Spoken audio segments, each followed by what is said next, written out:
ನಮ್ಗೆ 10ನೇ ತಾದ್ರಿ ನೋಡ್ರಿ, ನನ್ನ ಜೀವನ, ನನ್ನ ಲೈಫ್ ರೀ, ನನ್ನ ಕರಿಯರ್, ನನ್ನ ಪ್ರೆಸ್ಟೀಜ್ ರೀ, ನನ್ನ ಫ್ಯಾಮಿಲಿ ಪ್ರೆಸ್ಟೀಜ್, ನನ್ನ ಸ್ಕೂಲ್ ಪ್ರೆಸ್ಟೀಜ್ ರೀ.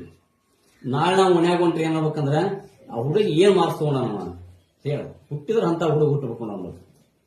ಏನ್ ಆ ಹುಡುಗಿ ಸ್ಕೋರ್ ಮಾಡೈತ್ರಿ, ರ್ಯಾಂಕ್ ಬಂದೈತ್ರಿ ಆ ಹುಡುಗಿ, ಆ ಹುಡುಗಿ ನೋಡಿ ಕಲಿ ಅಂತ ಅನ್ಬೇಕ್ರಿ. ನಮ್ಮ ಎಕ್ಸಾಂಪಲ್ ಇನ್ನೊಬ್ಬರಿಗೆ ಕೊಡ್ಬೇಕ್ರಿ. ಹೆಂಗ ಓದ್ಬೇಕಂದ್ರ ಬಾದ ಕುಂತವ್ರಿಗೆ ನೀತಿ ಹತ್ತಬಾರ್ದ್ರಿ. ನಿಮ್ ಮನ್ಯಾಗ ಬಾದ ಕುಂತಿರ್ತಾರಲ್ಲ, ನೀ ಏನ್ ಓದಾತಿ ಅಂತ ನೋಡಾಕ್ ಕುಂತಿರ್ತಾರಲ್ರಿ, ಅವ್ರಿಗೆ ನೀತಿ ಹತ್ತಬಾರ್ದ್ರಿ.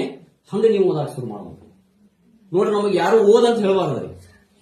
ನನ್ನ ಜೀವನ ರೀ ಇದು, ನನ್ನ ಕರಿಯರ್ ರೀ, ನನ್ನ ಲೈಫ್ ರೀ. ಇನ್ನೊಬ್ರು ಯಾಕೆ ಓದಂತ ಹೇಳ್ಬೇಕ್ರಿ, ನಮಗೆ ಇನ್ನೊಬ್ರು ಯಾಕೆ ಬರೀ ಅಂತ ಹೇಳ್ಬೇಕ್ರಿ. ಯಾಕ್ರಿ ನಿಮ್ಗೆ ಅಚೀವ್ಮೆಂಟ್ ಬೇಡ್ರಿ, ಬೇಕು ಬೇಡ್ರಿ, ಬೇಕಾದ್ರಿ ಅಚೀವ್ಮೆಂಟ್ ಮಾಡೋದು ಬೇಕು, ಹೆಚ್ಚಿಗೆ ಮಾರ್ಕ್ಸ್ ಬೇಕ್ರಿ, ಪೇಪರ್ನ್ಯಾಗ ಫೋಟೋ ಬೇಕು, ಸನ್ಮಾನ ಮಾಡ್ಬೇಕ್ರಿ. ಕರೆಕ್ಟ್ ರೀ. ಒಮ್ಮೆ ರ್ಯಾಂಕ್ ಬಂದ್ ನೋಡ್ರಿ, ನಿಮ್ಮ ಲೈಫ್ ಹೆಂಗಿರ್ತಂದ್ರ ಇಲ್ಲಿಂದ ಹಿಡಿದ ನಿಮ್ಮ ಊರ್ ತುಂಬಾ ನಿಮ್ದು ಮೆರವಣಿಗೆ ಮಾಡ್ತಾರೆ. ಕರೆಕ್ಟ್ ಅದಲ್ರಿ. 100 ಕಾರ್ ಬಂದಿರ್ತಾವ್ರಿ ನಿಮ್ಗೆ ಸನ್ಮಾನ ಮಾಡಾಕ್ರಿ. ಅದಕ್ಕೆ ನಿಮ್ಮ ಲೈಫ್ ಬಗ್ಗೆ ನೀವು ಕಾಳಜಿ ತಗೊಳ್ಬೇಕ್ರಿ. ಯಾರು ಓದಾಕತ್ತಾರ, ಯಾರು ಓದಾತಿಲ್ಲ, ಯಾರು ಅಭ್ಯಾಸ ಮಾಡತ್ತಾರ, ಇದು ನಿಮ್ಗೆ ಸಂಬಂಧ ಇಲ್ರಿ. It's none of your work. ನಿಮ್ ಕೆಲಸ ಏನಂದ್ರೆ ನೀವೇನ್ ಮಾಡ್ಲಿಕ್ಕತ್ತೀರಿ ಅಷ್ಟೇ ವಿಚಾರ ಮಾಡಿ. ಈ ಸದ್ಯ ಇವತ್ತು ನನಗೆ ಒಂದು ದಿವಸ 6 ಸಬ್ಜೆಕ್ಟ್ ಲೆಸನ್ ಆಗೈತಂದ್ರ ರಾತ್ರಿ ಮಕ್ಕಳು ಮುಂದೆ ಎನಿ ಕಂಡೀಷನ್ ಇದು ಮುಗಿಸೇ ಮಕ್ಕಂತ ನಾನು. ಅದು 12 ಆಗಲಿ 1 ಗಂಟೆ ಆಗಲಿ, ಇಟ್ ಇಸ್ ಎ ಕಮಿಟ್ಮೆಂಟ್.